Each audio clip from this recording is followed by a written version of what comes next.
nabigla ni Ella. Ang computer detail ay sinasabi na kasalamuhan ni Ella sa isang computer convention kung saan nagpalitan ng numero ang nagbukas.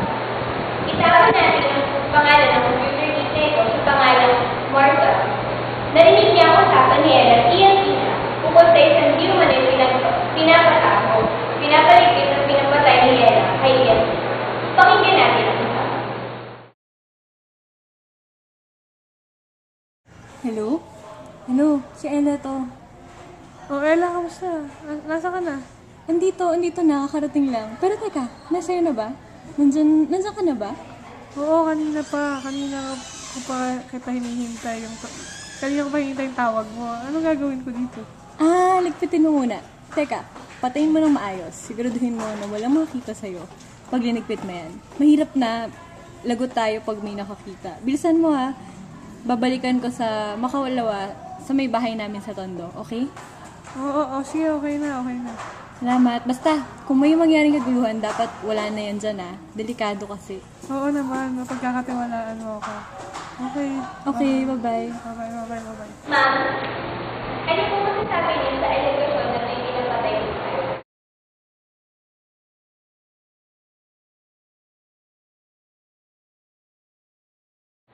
Ay, oo, totoo yan. Kilala ko nga si Martha. At ako nga yung narinig ko kausap ni Evelina ng bagay. Ano po, may pinapatay po ba kayo? Sino ang pinapatay niyo yun? Totoo nga ng parada ngayon, hindi ko maaari na bahagi ng information tungkol sa nasabi ko.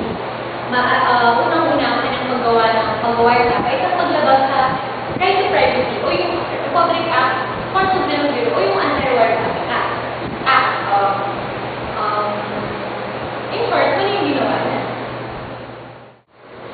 Try kanya, hinita ang kanyang pag-wire tap. Oo, valid lamang ang pag-wire tap ko o palit ang terorista.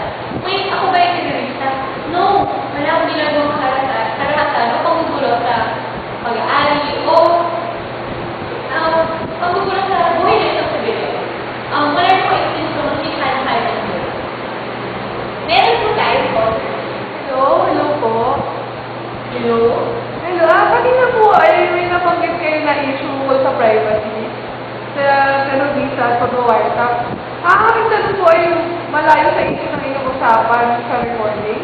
Ngunit ano po ang masasabi na tungkol sa issue ng pag-wiretap ni Lacson noong 1998 sa 3,006 at cellphone line nung daan na tao. May po akong ibigay na result o yung mga mas nakitang intensyon sa sinasabi mong impact ng privacy or yung ginagawang pag-wire tap. Isa dito yung pag-monitor sa gawain ng mga individual o yung mga grupo ng individual na pinagkinalaan ng visa. Ngunit ang intensyon ito ay madalas na aabuso dahil sa, yun nga, naaabuso. Yung nangyayari habang dumadami yung mga technological isalo ng individual, nababawasan yung privacy rights and mas nagiging madali para i-monitor yung mga gawain ng mga tao. At mas nakakadali yung pag-espiya at pag-monitor sa kanilang mga ginagawa. So, sa kaso nga ni Lacson noong 1998, sa aking opinion, ay hindi siya nagbigay ng malinong na extension sa kanyang pag-wire tap. Kaya naman, para sa akin, hindi siya naggawa ay hindi isang magtulong sa lahat ng peers, kundi maghimasok lahat ng privacy. Maraming salamat po. Ayan, maraming salamat sa ating caller. Ngayon naman po ay magbalik tayo sa ating usapin ng panghihimasok ng privacy na naganap. May isa po tayong bagong panahon inimbitahan at siya po ay isang kilalang abogado na dumipensa kay Ella sa kanyang pagsampa ng kaso sa smart telephone dahil sa pagkalat ng tinatawag na Era Views na sinasabing nagbibigay daan sa pagkalat ng aktivismo hindi lamang sa text sa cellphone, ngunit pati sa internet. Pinakikilala po natin si May. Magandang umaga rin sa iyo. Ano masasabi mo sa usapin natin ngayong hapon? Maaari bang hindi na lang magsalita ang nabayad ng Ella? O pwede rin ang idemanda ang nabayad? Kasi dala na yung naging kaso ni Eric nung sa pagkalat ng text messages at ang kanyang pagnanay sa iba sensor ito. Sa kaso ni Eric, nagkaroon ng debate sa pagkaroon ng self-regulation na laman ng text messages o pagbibigay sa estado ng kontrol sa pamamagitan ng pag-screen at pag-sensor ng text messages na may nilalamang error joke na sinasabi na nakasira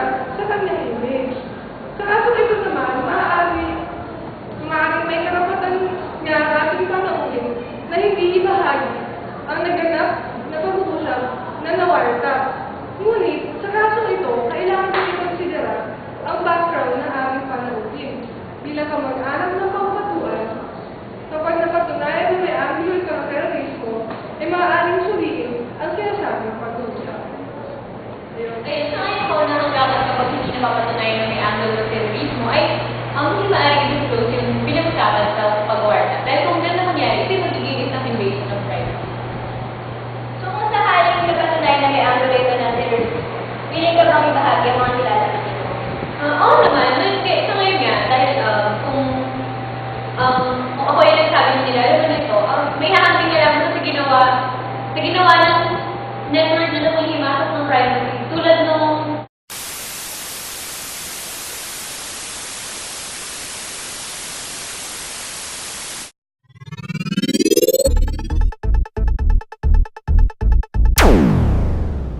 Magandang araw po at para naman sa ating flash report, napag-alaman na ang nilalaman ng ELA scandal ay hindi naman pala pagpatay ng mga tao. Nalaman na ang pinapapatay ay yung virus na nasa laptop ng graduating na kuya ni Ella. Kaya naman pala pinapapatay eh. Over naman yung scandal na yun, disinformation ang naganap. Ayun, grabe na. Kaya para mamaya sa mga nagbabago pang balita, abangan sa ating 24 oras.